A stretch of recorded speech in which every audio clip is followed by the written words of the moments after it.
All right, so I was dealing with no sound. I got sound now. So troubleshooting, I couldn't figure out, nothing was muted, the settings were all right. I was not getting sound.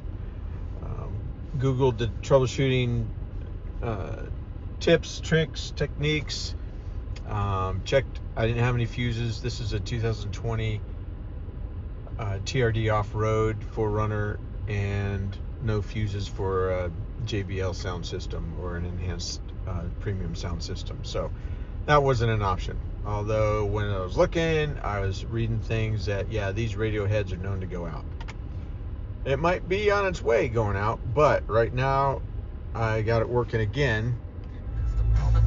So volume here, I was checking all my settings.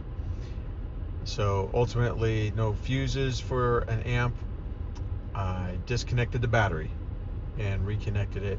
I had it disconnected for several minutes while I cleaned the battery up, and then reconnected it, and sound.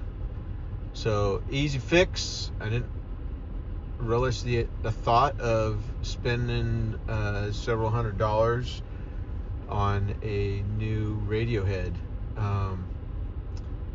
So good news, the disconnected battery works for now. Hopefully it's a permanent fix. All right, I wish the best to you in your ventures trying to fix your radios.